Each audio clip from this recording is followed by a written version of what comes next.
కాలమే జీవితం మేఘం తెల్ల కాగితం రాశా నీకే ముందుగా మదిలో మాట తీయగా చంద్రుడు సూర్యుడు వార్తాహరులంట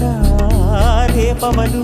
ఎప్పుడైనా లేఖలు నిన్నే చేరును కదిలే కాలమే జీవితం మేఘం తెల్ల